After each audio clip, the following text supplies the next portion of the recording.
Bismillah. A'udzu billahi minasyaitonir rajim. Bismillahirrahmanirrahim. Assalamualaikum warahmatullahi wabarakatuh. Alhamdulillah. Alhamdulillahilladzi arsala rasulahu bil huda wad dinil haqq liyuzhirahu 'alad dini kulli wa kafa billahi shahida wa ashhadu an la ilaha illallah wahdahu la syarika lah wa ashhadu anna Muhammadan abduhu wa rasuluh. Ya ayyuhalladzina amanu taqullaha haqqa tuqatih wa la tamutunna illa wa antum muslimun. Ya ayyuhan nasu taqu rabbakum alladzi khalaqakum min nafsin wahidah wa khalaqa minha zawjaha wa bassa minkum rijalan katsiran wan nisaa wattaqullaha alladzi tasaaluna bihi wal arham innallaha kana 'alaikum raqiba. Ya ayyuhalladzina amanu taqullaha wa qulu qawlan sadida yuslih lakum a'malakum wa yaghfir lakum dhunubakum wa may yuti'illaha wa rasulahu faqad faza fawzan 'azima. Amma ba'du fa inna ahsanul kalam kalamullah wa khairal huda huda Muhammadin sallallahu alaihi wasallam wa syarrul umuri muhdatsatuha wa kullu muhdatsatin bid'ah wa kullu bid'atin dhalalah wa kullu dhalalatin finnar. Ma'asyiral muslimin muslimat sidang majlis yang Allah muliakan dunia dan akhirat. Alhamdulillah kita bersyukur pada Allah. Allah mudahkan kembali kita untuk bisa bermuamalah, bermuhasabah, berkumpul di musholah PH ini yang mudah-mudahan Allah kumpulkan kita seperti yang kita niatkan, bahwa kita semua menginginkan keberkahan dalam hidup. Berharap Allah jadikan apa yang kita lakukan pada hari ini merupakan kebaikan yang akan datang insyaallah. Jamaah yang Allah muliakan, kita akan lanjutkan bahasan kita berkait tentang 35 amal pelebur dosa. Sampailah kita kepada amal yang ke-14, yakni pelaksanaan hukum Allah. Ada hadis yang dikedepankan, hadis dari Ubadah bin As-Samit, dikatakan bahwa ketika kami ada di majlis Rasul sallallahu alaihi wasallam, ya, kata Ubadah bin As-Samit, ya bay'uni ala alla tusriku billahi syai'an wa la tasriku wa la taznu wa qara'a hadhihi al-ayah kullaha faman wafa minkum fa ajruhu 'ala Allah wa man asaba min dzalika syai'an fa uqiba fa huwa kafaratuh wa man asaba min dzalik syai'an fasatarahu Allahu alaihi in syaa ghafara lahu wa in syaa adzabahu. Masyaallah. Iya, dari sahabat bin As-Samit pernah dikatakan ketika kami berada di majlis Rasulullah sallallahu alaihi wasallam, Nabi pernah bersabda kepada para sahabat. Apa sabdanya? Bai'uni, berbaiatlah kalian kepadaku. Ada perintah berbaiat ke Rasul, sehingga baiat ya ke Rasul atau ke khalifah. Tidak sembarangan orang kita baiat. Ini banyak pengajian-pengajian yang belakangan ini nyuruh jamaahnya berbaiat sama guru-guru mereka. Ya Allah, berbaiat kepada Rasul, kepada khalifah, kepada raja kita bisa berbaiat. Tidak sembarangan kita berbaiat. Apa disuruh baiatnya? Yakni alla tusriku billahi syai'an. Jangan kalian berbuat syirik. Wala tasriku, jangan mencuri. Wala taznu, jangan berzina. Wa qara'a hadhihi al-ayat kullaha faman wafa minkum fa ajruhu 'ala Allah wa man asaba min dzalik syai'an fa uqiba fa huwa kafaratu. Maka dikatakan bahwa barang siapa memenuhinya, niscaya akan mendapatkan pahalanya di sisi Allah. Barang siapa melanggar lalu dia mendapatkan hukuman atas perbuatannya, maka hukuman itu menghapus dosa. Masya Allah. Bahkan dikatakan pula, wa man asaba min dzalika syai'an fasatarahu Allahu alaihi. Bahkan Allah akan, barang siapa yang melanggarnya, Allah akan menutupinya dengan balasan. In syaa ghafara lahu wa in syaa adzabahu. Kalau buat Allah, terkadang Allah ampunkan, terkadang Allah azab. Jadi ada masyiahnya Allah, kehendak Allah. Makanya indahnya Islam ini memungkinkan kita untuk menutup hidup dengan kebaikan. Al-amal bi khawatimiha. Amal tergantung akhirnya. Masyaallah. Iya, jadi ada arahan untuk kita ketahui bahwa dalam Islam ini melaksanakan hukum Allah itu kafarah. Banyak sih ayatnya, banyak. Sebenarnya kalau kita lihat di Quran itu wasari'u ila magfiratin min rabbikum wa jannatin arduha samawat uiddat lil muttaqin. Percepat kalian beristighfar kepada Allah untuk mendapatkan surganya Allah. Surga didapatkan dengan ampunan. Orang mau masuk surga tanpa ampunan ya nggak bisa. Makanya hikmah di balik neraka apa? Menghapus dosa dengan azab. Di akhirat cuma dua kemungkinan, surga atau neraka. Kalau di neraka nggak ketemu pasti di surga. Atau di surga dia nggak ada, pasti di neraka gitu. Nggak ada yang ketiga lah ya. Nabi memerintahkan untuk berbaiat. Baiatnya apa? Yang pertama, Allah tusriku billahi syai'an. Akidah. Jangan kalian berbuat syirik. Ini hukum yang pertama diterapkan, Allah tusriku bihi syai'an. Bikin komitmen lah dalam diri kita untuk gak berbuat syirik lah. Kalau kayak dakwah, tauhid dakwah yang paling utama ini. Orang banyak berkamuflase dengan tradisi, adat, perayaan, ujung-ujungnya berbuat syirik. Orang taunya cuma rame-rame, menguntungkan, asik gitu ya. Padahal di Islam ini kalau ujungnya syirik ya wama lizzalimin min ansar. Tidak ada penolong buat orang yang berbuat syirik. Wala tasriku, jangan kalian korupsi, jangan mencuri. Islam sudah larang apapun namanya, kalau yang namanya pencurian haram. Apalagi dia orang Islam. Negeri ini kan negeri Islam, merdeka atas berkat rahmat Allah. Maka kalau sudah begitu, fa inna dima'ahum wa amwalahum wa a'radahum haramun alaikum illa bihaqqil Islam. Maka otomatis masyarakat muslim di Indonesia ini tidak boleh ditumpahkan darahnya. Kehormatannya nggak boleh diinjak-injak, nggak boleh digibah. Ini sekarang lagi melihat stiker-stiker yang muka orang, diwakili muka orang ini ya.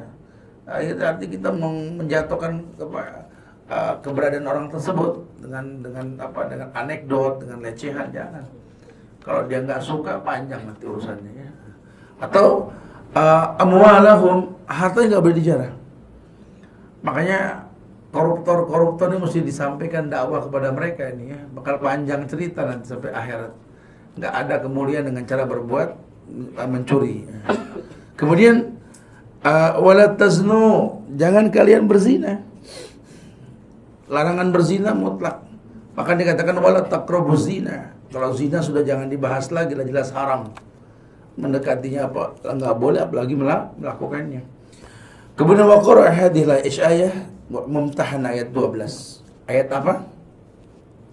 Ya ayuhan nabi, idza dza'akal mu'minat yubayyi'na 'ala alla yusrikna billahi syai'an wa la yasrikna wa la yaznin wa la yaqtulna auladahun wa la ya'tina bi buhtan yaftarinahu baina aydihin wa arjulihin wa la ya'sinaka fi ma'ruf wa bayi'hunna wastaghfir lahunna Allah innallaha ghafurur rahim. Dibacakan ayat ini nih, Al-Mumtahan ayat 12 yang artinya begini. Ya ayuhan nabi, hai para nabi, idza dza'akal mu'minat, kalau datang perempuan-perempuan beriman kepada kamu, berbaiat mereka. Apa yang dibaiatkan? Untuk membuat sebuah komitmen perjanjian tidak mempersekutukan Allah. Alla tusrikna billahi syai'an. Wala yasrikna, dia berkomitmen tidak mau mencuri. Wala yaznina, dan mereka enggak mau berzina. Wala yaqtulna auladahunna, mereka enggak bunuh anak dengan cara menyetop peranakan. Atau betul-betul membunuh secara mutlak, enggak mau menyusui, enggak mau ngasih makan gitu ya. Wala ya'tina bi buhtan, atau mereka berbuat dusta yang mereka adakan antara tangan kaki mereka. Yaftarinahu baina aidihinna wa arjulihin. Jadi dengan badannya mereka berdusta, dengan kemaluannya mereka berdusta, menjual diri lah mungkin bahasanya. Wala ya'sinaka fi ma'ruf, dan mereka tidak mendurhakai dalam urusan yang baik. Kufur asyir. Banyak perempuan kufur asyir ini. Fabayyihunna, maka terima baiatnya. Wastaghfir lahunna, terima mohonan ampunannya. Innallaha ghafurur rahim. Allah Maha Pengampun. Jadi jelas ya, di yang ke-14 ini pelaksanaan hukum Allah. Orang kalau berbaiat, bikin komitmen pengen menegakkan syariat hukum Allah, maka terima Muhammad siapapun dia.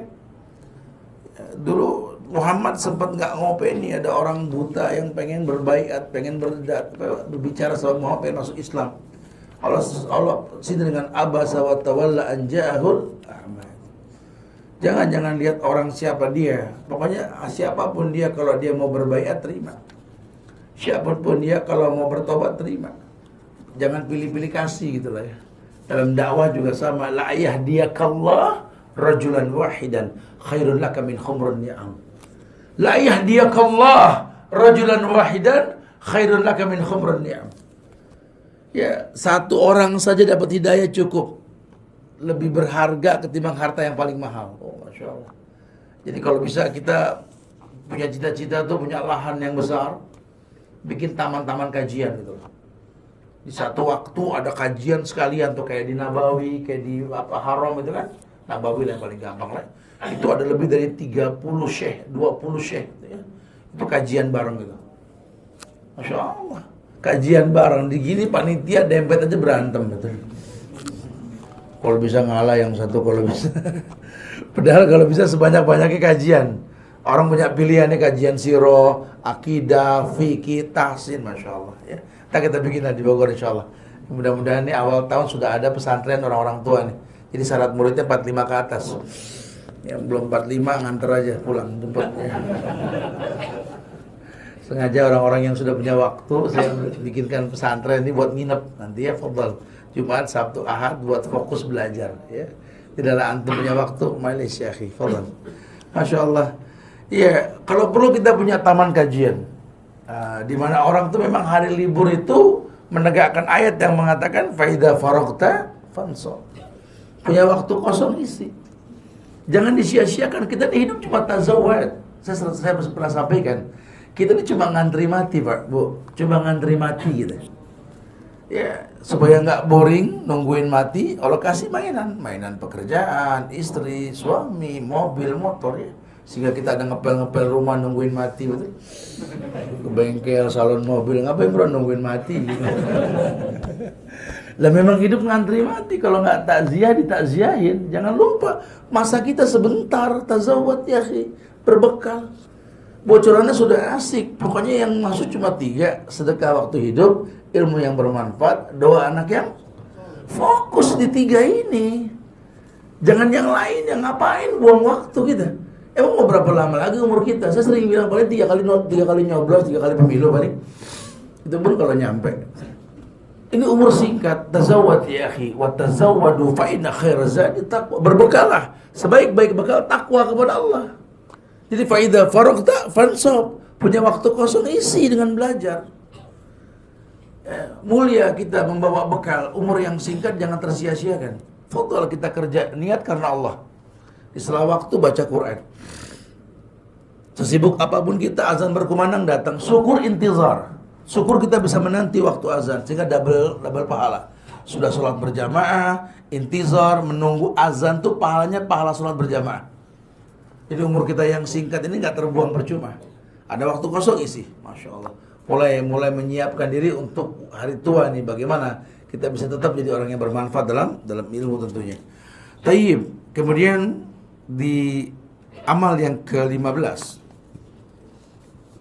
ada penyebab pengguguran dosa ya. Ini musibah yang menimpa seorang muslim. Musibah yang menimpa seorang muslim. Jadi Islam ini agama yang Masya Allah ini. Apapun caranya menakjubkan kalau bahasa Nabi. Maka beliau mengatakan ajaban li amril mu'min. Sungguh menakjubkan perkara orang beriman. Inna amrahu kullahu khairun lahu. Asal dia beriman ya, asal dia beriman, semua perkara hidupnya baik.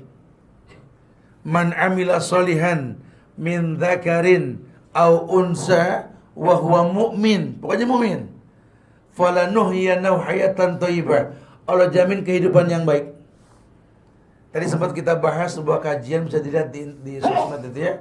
Ada, saya kasih judul tadi, Penjara Cinta tadi begitu. Ya, di dalamnya itu membahas bagaimana menciptakan rumah yang dianggap penjara tapi ada cinta di dalamnya. Ya, ternyata orang yang berilmu tahu sekali hayatan thayyibah didapat bukan dengan hayalan, tapi dengan amal soleh. Orang yang beramal soleh, laki dan perempuan, nggak ada yang remeng, laki-laki, perempuan-perempuan gitu loh. Min dzakarin au unsa, nggak ada yang mukhannas, ya nggak ada yang mahnud, nggak ada yang bencong, nggak ada yang lesbi, yang kita begini tobat buru-buru. Karena Allah perintahkan barang siapa beramal soleh, zakar au unsa, laki atau perempuan, wa huwa mu'min, dalam kondisi beriman.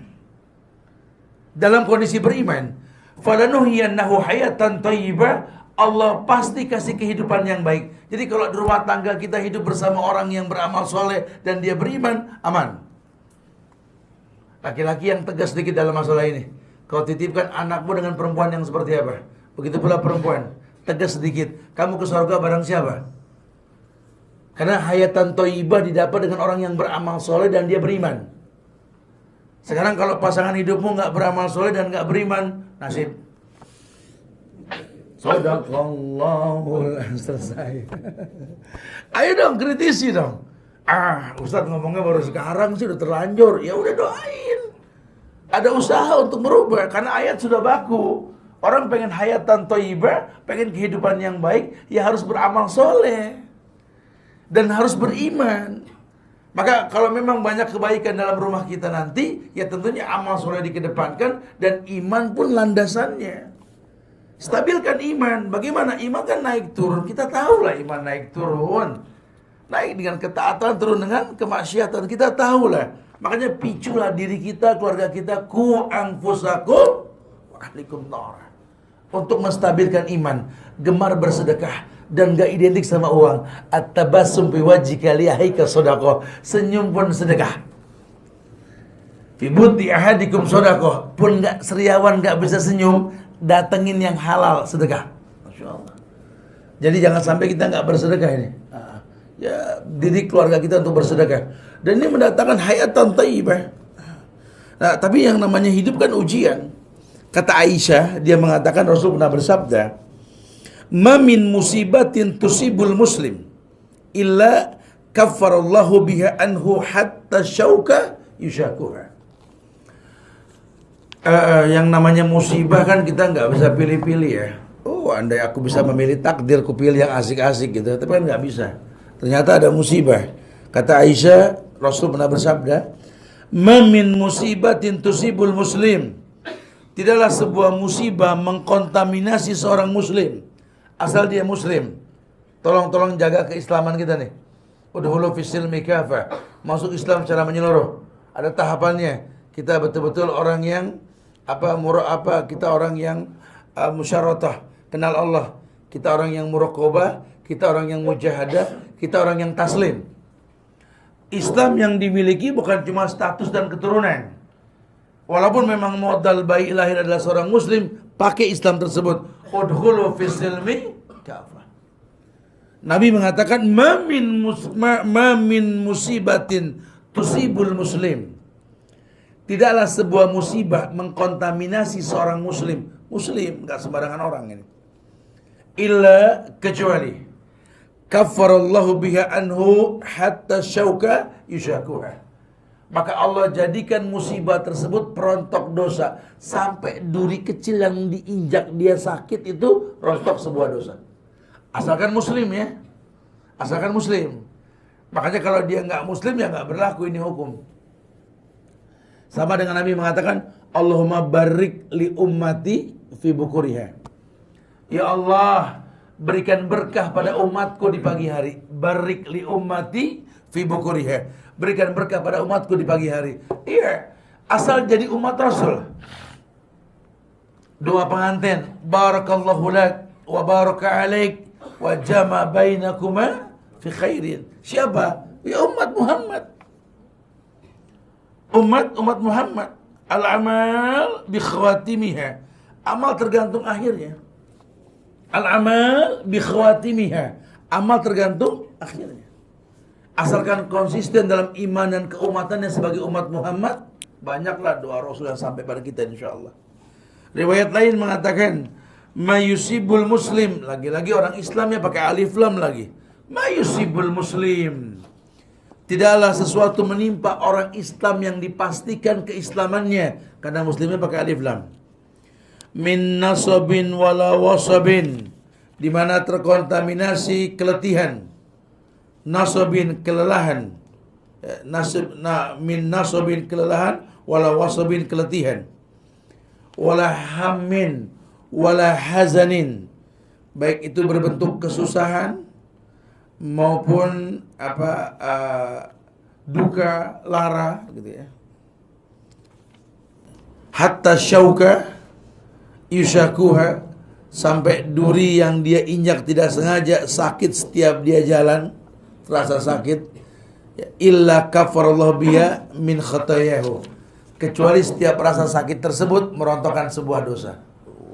Kayak bahasa kita kesusuban, apa namanya itu? Suka ada duri di kaki itu. Kita ya, terus sekali sakit sekali dosa rontok itu. Makanya saya nggak cabut-cabut, biarin ini infeksi akhirnya. Ya, artinya kalau memang sudah sakit, dia menghindari sakit tentunya ya. Tapi kalaupun dia belum bisa menghilangkan sakitnya, setiap sakitnya kambuh itu adalah perontok dosa. Oh. Dulu ada perempuan datang ke Rasul kan begitu, minta didoakan supaya hilang penyakitnya. Nabi bilang, padahal kalau kamu mau sabar setiap penyakit kamu kambuh, ya rontoklah dosamu. Aduh ya Rasul, kalau begitu mah mendingan sakit aja dah.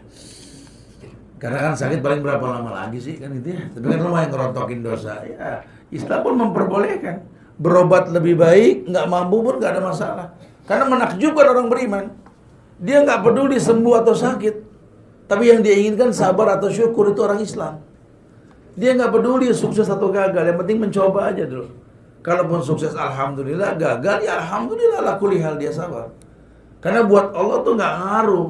Innallaha la yanzur ila suwarikum wala ila ajsamikum, walakin yanzur ila qulubikum wa amalikum.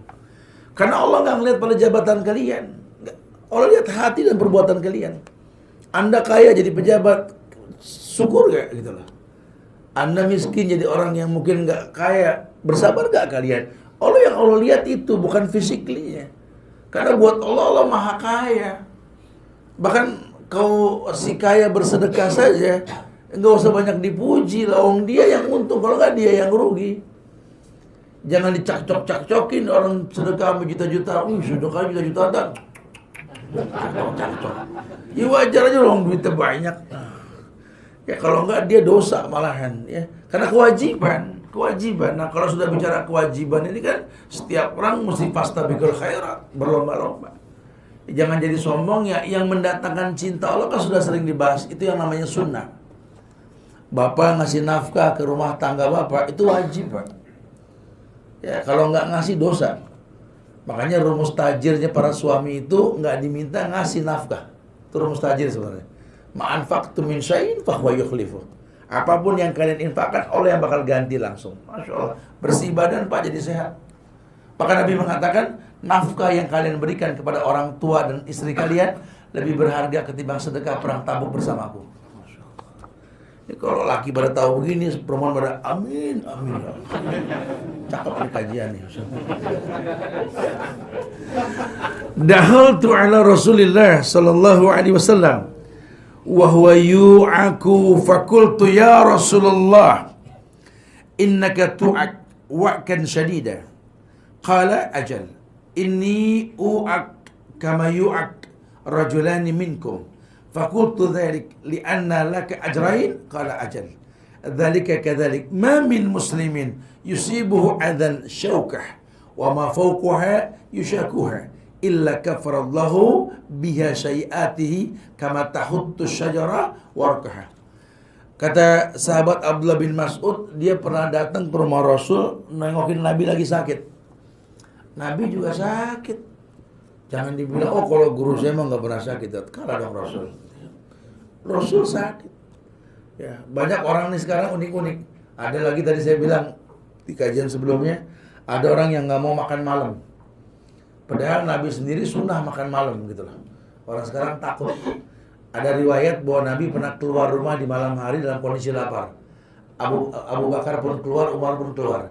Sehingga Abu Bakar berinisiatif untuk datang ke rumah Abu Musa al-Asy'ari. Maka datanglah ke rumah Abu Musa. Abu Musa terkenal orang yang paling rahim untuk menerima tamu.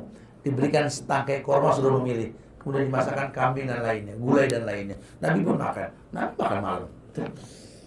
Kita sekarang pada takut, enggak ada makan malam deh. Dan lain-lain gitu. Ya sebenarnya kalau ada masalah sih lain hal ya. Cuma intinya kalau Nabi melakukan berarti baik, gitu ya. Baik, enggak ada masalah. Datanglah sahabat, kata sahabat, dakhaltu ala Rasulillah, aku datang ke tempat Rasul, wa huwa yu'aq, di mana kondisinya Nabi sedang sakit keras. Fakultu ya Rasulullah, aku berkata, hai Rasulullah, innaka tu'aq wa'kan sadidan. Kayaknya kamu lagi sakit keras ya Rasul, demam berat betul ini. Iya. Qala ajal betul. Inni u'aku kama yu'aku rajulani minkum.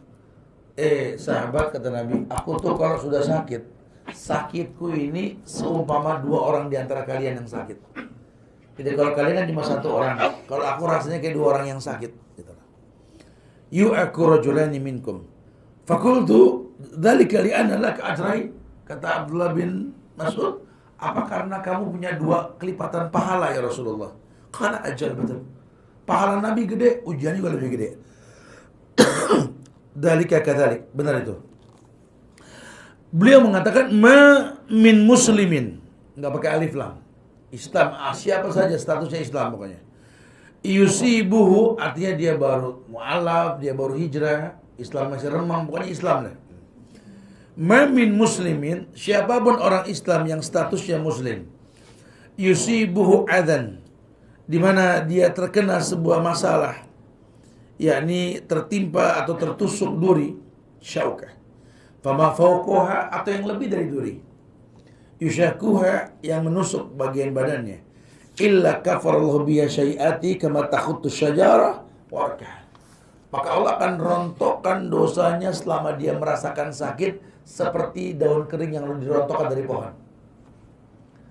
Masya Allah ya, orang Islam nih jangan banyak mengeluh. Sakit ya sakit lah, kita bukan batu mengadu lah. Masya Allah ya. Tapi jangan mengeluh.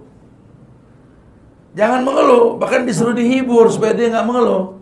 Datangi orang yang sakit, pahala menjenguk, Masya Allah. Pahala menjenguk, 70.000 malaikat mengaminkan buat kita selama di situ.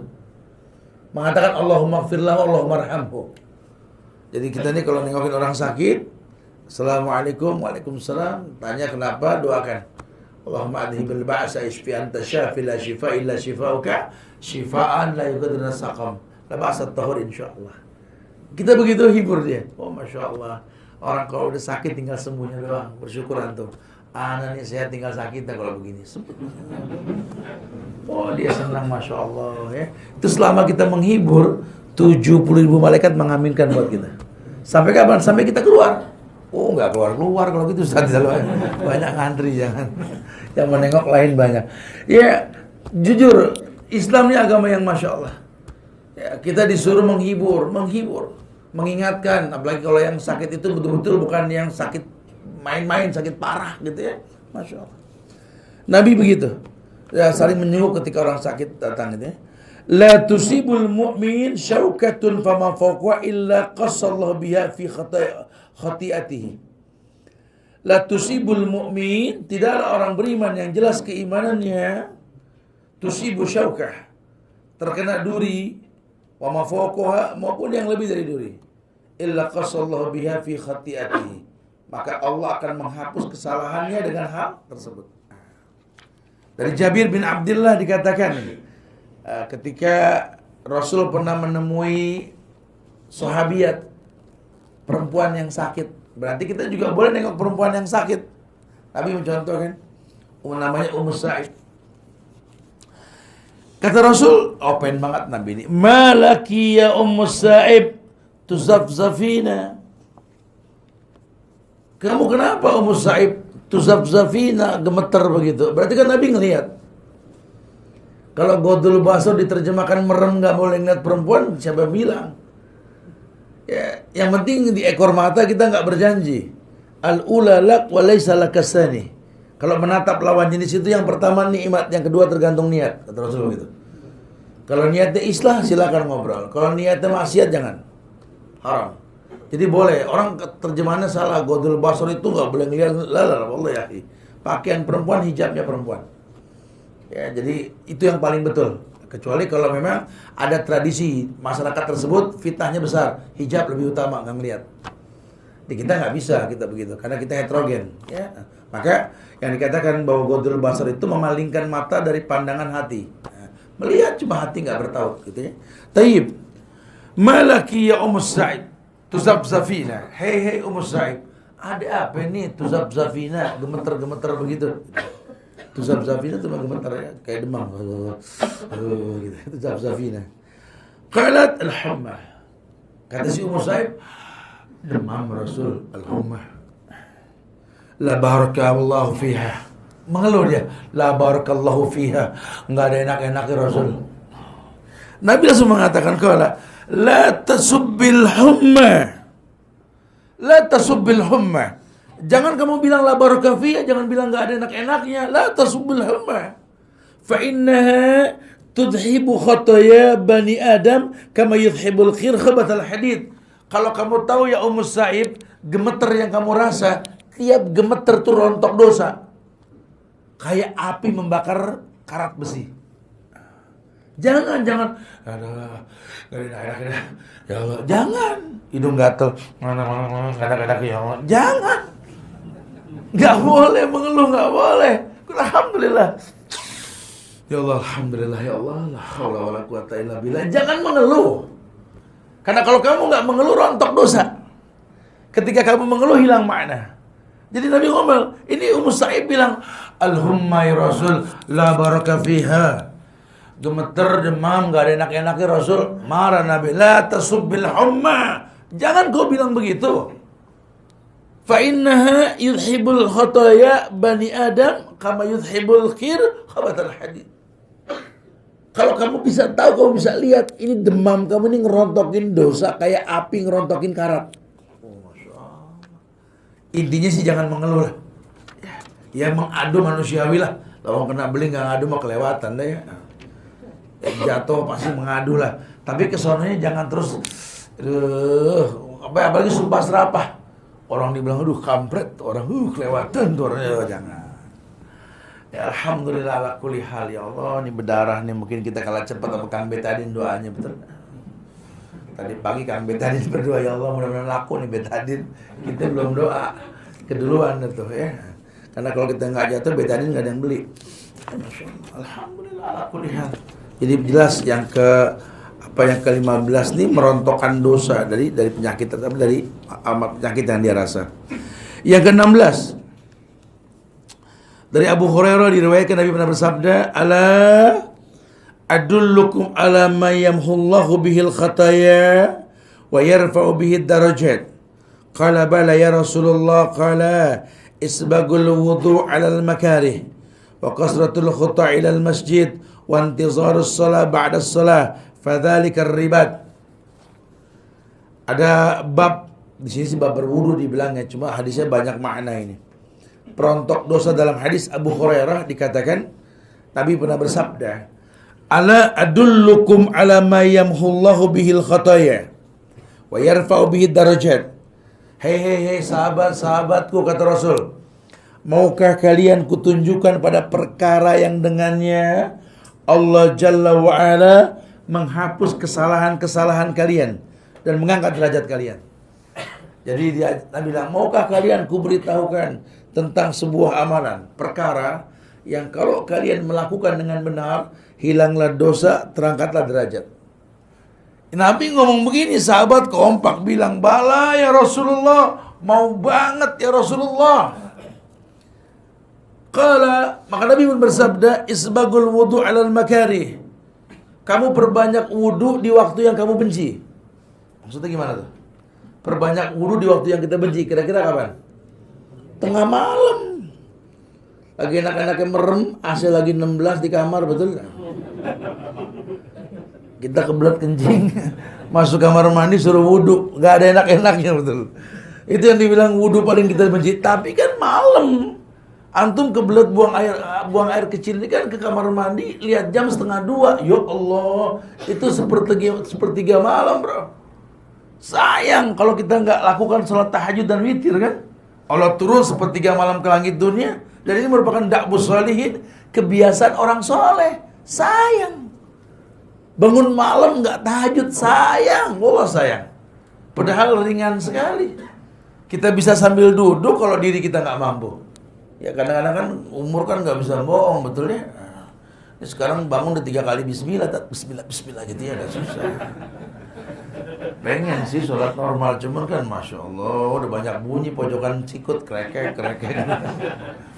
Jadi kalau antum memang nggak bisa diri, boleh duduk, boleh manis ya.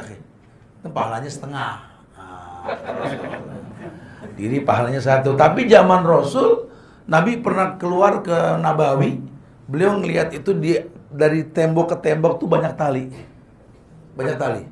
Tanya sama sahabat, bekas apa tali ini? Kata sahabat, ini perempuan semalam pada di sini. Pada ngapain? Pada gelantungan Rasul. Kenapa? Sholat tahajud bacanya panjang. Orang dulu. Saking dia tahan baca panjang sampai gelantungan. Kita ini sama keluar duduk. Udah pendek duduk, pengen surga lagi. Nggak di sliding malaikat udah bagus nih gitu. Kelas kita bukan kelas mereka ya. As-sabiqun ulaikal muqarrabun fi jannatin na'im. Sunnatu minal awalin wa qalilum minal akhirin. Balatun. Iya. Maka isbagul wudu fil makarih. Yakni yang pertama, isbagul wudu alal makarih. Itu kalau kamu pengen dihapus dosa, diangkat derajat, tolong biasain wudu di waktu yang kamu nggak suka. Atau kamu dalam kondisi sudah kerja, batal kamu wudu. Cuma kalau pada berilmu, asal orang laki perempuan sama aja sih sebenarnya. Menutup mata kaki, itu nggak usah buka kaos kaki. Di wastafel pun bisa kita wudu kan. Sudah pernah saya sampaikan kan. Apalagi kalau mereka yang suka touring, suka riding, suka apa traveling, ya pakai sepatu boot itu paling asik. Kalau batal itu kita pakai sebotol air mineral pun selesai. Atau di tempat yang gampang. Tapi memang berat. Cuma nggak apa-apa. Di waktu yang dibenci kamu berwudu itu bagus. Dan wudu itu merontokkan dosa memang. Orang hobi wudu tuh hobi ya. Nggak usah tulis di agenda nama fulan bin fulan, tempat tanggal lahir, hobi wudu. Nggak usah begitu ya. Terlalu lagi nanti. Tapi isbagul wudu alal makari. Yang kedua, kasratul khuta ilal masjid. Perbanyak melangkah ke masjid. Ya, Masya Allah. Mungkin kita belum punya masjid, cuma kita punya musola nih. Islam ini agama yang fleksibel. Yang penting kita berjamaah. Syukur punya masjid raya. Ahsantum. Tapi kalau nggak ada, jangan nggak berjamaah. Ya, jalan antum dari ruangan kemari ini ngerontokin dosa. Kaki kanan diangkat ke atas, diangkat 1 dosa. Kiri ke bawah diberikan 1 pahala. Berjamaah. Jangan nggak berjamaah. Ya, jadikan sebuah tradisi bahwa memang seperti nanti Allah bakal kasih tempat yang baik buat kita insya Allah. Ya, kenapa? Karena kita pertontonkan dalam keadaan apapun kita tetap berjamaah. Alaikum bil jamaah. Faqasratul khutu' ilal masjid. Perbanyak jalan ke masjid. Atau yang belum punya rumah sekarang cari rumah. Jangan cari apartemen, cari rumah. Jangan kebiasaan beli apartemen, beli rumah pakai tanah. Jadi tanah ada harganya, makin hari makin naik. Kalau apartemen makin hari makin jatuh. Jadi rakyat yang cerdas. Ini uang 100.000 dirobek, kanan nggak laku, kiri nggak laku, betul? Ngapain megangin uang? Asal emas batangan, dipotek kiri kanan laku, betul? Ayo dong, udah saatnya kita jangan jadi orang yang bodoh, apalagi ditaruh di bank konvensional. Kalau buat transport, ya nggak ada masalah transportasi. Cuma stay uang jangan di konvensional, diuntungkan musuh-musuh Indonesia. Diuntungkan, bodoh sekali kita. Pindah ke bank syariah atau taruh di emas batangan. Dulu Ali bin Abi Thalib disuruh ke pasar beli seekor kambing, Nabi kasih 1 dirham. 1 dirham itu uang sekarang 2,8 juta. Untuk beli apa? Beli kambing. Harga kambing zaman Rasul dengan 2019 sama, nggak berubah. Karena emas stabil, nggak mungkin turun naik pasti. Masya Allah. Ada zakatnya, zakat tolak bala. Kenapa orang dulu jarang sakit? Karena income-nya investasinya emas dan dia ada zakatnya. Kita nggak pikir sampai ke soal. Ya, kalau bisa sudah tarik uang di konvensional pindah ke bank syariah atau main emas batangan, ahsan. Atau beli tanah. Karena kalau emas kita nggak beli, privat yang ngambil nanti. Kalau tanah kita nggak beli nanti diambil masih asing. Jadi kita kayak burung manyar di atas apartemen ngeliatin ke bawah aja. Rumah tanpa tanah. Ya. Wa kasratul khutu' ilal masjid, cari rumah yang di bawah yang dekat masjid. Sekarang kita bisa lari ke masjid. Satu waktu kita dituntun, betul. Kenapa kita nggak cari rumah masa depan yang dekat dengan masjid? Kali umur kita panjang, makin renta, makin lemah melangkah. Kalau dekat masjid kan asik. Kenapa? Khutu' ilal masjid yang qasdan mengurangi dosa. Ayo dong, kan kita nggak selamanya seger, nggak selamanya muda. Wantizar sholat ba'da sholat, atau membiasakan intizar, menanti sholat setelah sholat. Kalau punya waktu kosong, ya kita bisa manfaatkan tuh. Biasanya sih kalau di Madinah nih maghrib ke Isya, antara maghrib sama Isya tuh ada kajian biasanya. Jadi pahala belajar, pahala intizar semuanya. Atau kalau subuh namanya syuruk, menanti sholat dengan sholat syuruk. Habis sholat subuh, zikir hingga terbit matahari, syuruk 2 rakaat. Untung yang rumahnya dekat masjid. Di situ keuntungannya, karena sholat sunnah itu yang paling afdol di rumah kecuali syuruk, tahiyatul masjid. Ya, ada beberapa sholat sunnah yang wajib di masjid ya. Nah kalau kita dekat kan qobliyah di rumah, sholat wajib ba'diyah di rumah, dan sholat ba'diyah qobliyah di rumah itu pahalanya sama dengan sholat wajib di masjid. Masya Allah ya. Beruntung kalau rumah dekat masjid. Boleh cari tempat, lihat ada masjidnya gak. Kalau nggak ada, ayo kita urunan bangun masjid. Sehingga dekat dengan taman-taman penjemur iman. Fadzalikar ribat artinya itulah yang dikatakan menjaga di perbatasan. Orang yang biasa menanti sholat setelah sholat, fadzalikar ribat. Idza tawaddu'al abdul muslim faghasala wajhu. Kalau ada hamba yang muslim, faghasala wajhu, tawaddu'ahu, dia berwudu, dia basuh wajahnya. Kharaja min wajhi kullu khati'atin nazra ilaiha ainuhu ma'al ma'. Maka kalau dia basuh mukanya, Allah rontokkan dosa dari mukanya karena matanya melihat maksiat. Au ma'a akhiri qatril ma', itu bersama tetesan air yang terakhir itu rontok dosanya kalau dia basuh wajah. Fa idza ghassala yadayhi, kalau dia basuh kedua tangannya, kharaja min yadayhi kullu khati'atihi kana batashathu yadahu ma'akhir qatril ma'. Kalau dia basuh kedua tangannya, rontok semua dosanya melalui sela-sela jari bersama air yang keluar sampai air yang terakhir. Fa idza ghassala rijlaihi, kalau dia basuh kakinya dengan air, kharajat kullu khati'atihi, maka keluar dosa dari kakinya, masyad harijlahu, yang dulu kakinya melangkah kepada dosa dan maksiat, bersama dengan air yang keluar di antara jari-jarinya sampai air yang terakhir. Masya Allah. Ya, nggak ada kerugian kalau kita mau berwudu dengan cara yang baik. Allah musta'an. Taib, mudah-mudahan manfaat insyaallah. Kita berdialog, silakan yang mau ditanyakan. Akhir da'wana alhamdulillahirabbil alamin. Fadhlu, silakan. Antum, ya. Apa? Dosa? Oh, dosa yang rontok. Ayo, penjelasan dosa ini dosa-dosa kecil, bukan dosa besar. Ya. Tapi ya memang dosa besar kan pengurangannya dengan kecil dulu, lama-lama banyak. Gitu. Tapi yang pasti memang Ibnu Hajar Al-Asqalani dalam kitabnya ketika mensyarahkan Sahih Bukhari, beliau menerjemahkan bahwa yang dimaksud dengan rontoknya dosa dengan ibadah, dosa kecil. Nah, kalau dosa besar butuh tobat khusus ya. Wallahu a'lam bishawab. Nah, mantap. Sikap terbaik pada saat kita sakit kan tadi disebutkan merontokkan. Nah. Karena pernah ada ustadz yang malah memilih untuk sakit gitu. Sebaiknya seperti apa kita harus berobat atau membiarkan sakit? Waduh, kalau memilih saya nggak paham nih. Cuma memang tadi saya sampaikan ada riwayat bahwa seorang perempuan yang datang ke Rasul, dia minta didoakan supaya hilang penyakit epilepsinya. Alasannya apa? Karena dia hilang kesadaran kalau itu datang, auratnya tersingkap. Antum tahu siapa yang nanya ini? Kanal mar'atus sauda, perempuan yang hitam legam. Jadi nggak enak dilihat, orangnya jelek. Ini perempuan hitam legam, disebutkan fisiknya hitam legam. Siapa yang mau lihat dia? Terbuka auratnya pun orang nggak suka kan? Nah, dia datang ke Rasulullah, Ana punya penyakit epilepsi, Ayan.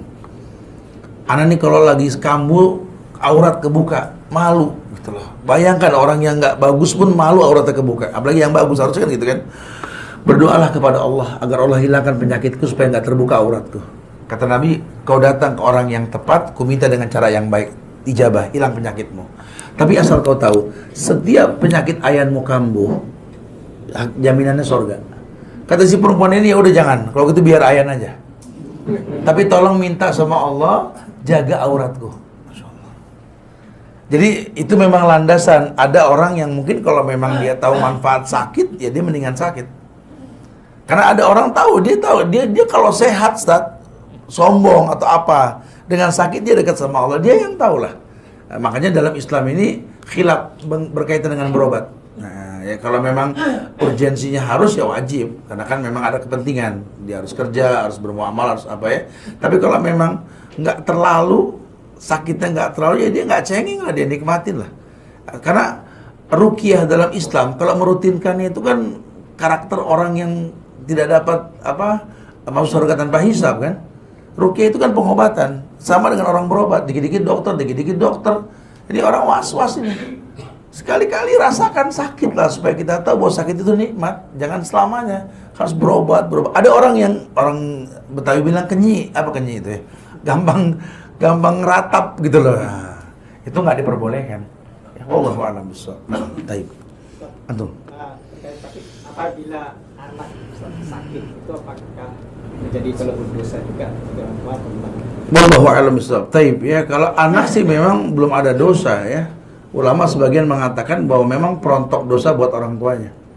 Dengan anak sakit dia jadi lihat wajah dia. Kita kalau anak nggak sakit, kita nggak pernah lihat muka dia. Berangkat pagi pulang sore, berangkat dia masih tidur, pulang dia sudah merem lagi kan. Dengan dia sakit kita ngelihat.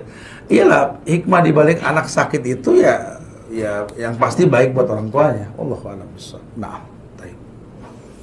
Fadhal, iya Ibu. Iya. Dalam Islam itu ada nggak Ustaz imunisasi? Kita bicara mengenai imunisasi karena baru-baru ini nggak tahu benar apa enggak, katanya bahan-bahan imunisasi itu ya katanya bahan-bahan haram lah dari sejarah apa gitu. Nah itu bagaimana pikirannya? Iya, memang imunisasi ini masih jadi obrolan ulama nih. Suntik meningitis dan lain sebagainya ya. Saya sendiri orang yang nggak mengimunisasi anak saya, dan saya juga nggak diimunisasi gitu loh. Karena saya nggak mau masukin yang syubhat ke badan anak saya. Istri lahiran juga dia transfusi darah, saya nggak bakal ngambil di bank darah. Karena saya nggak tahu darah siapa yang dimasukin nanti, gitu ya. Jadi kita mesti jaga itu. Kita nggak makan babi, kita nggak makan anjing.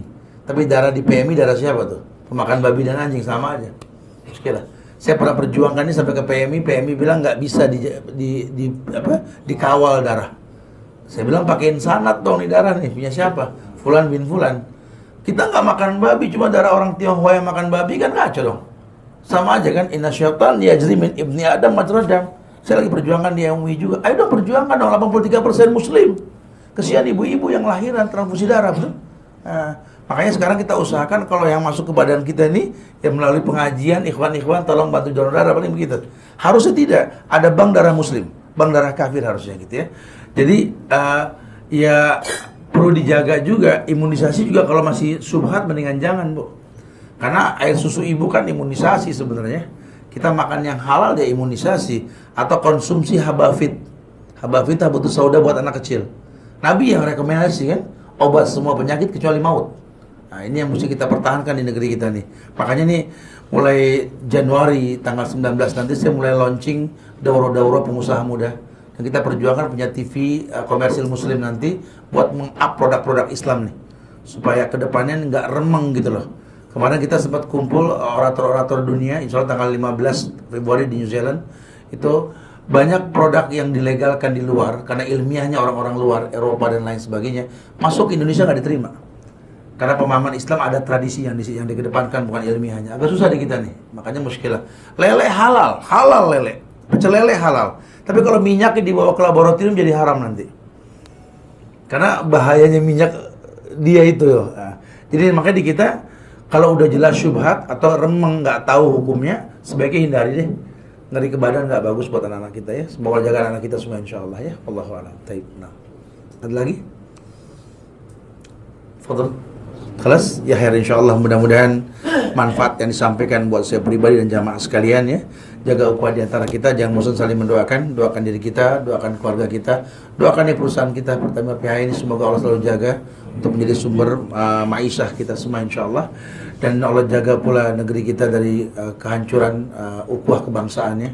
Semoga diberikan hidayah buat para pemimpin-pemimpin insyaallah ya. Kita tuh kafaratul majlis, subhanakallahumma bihamdika asyhadu.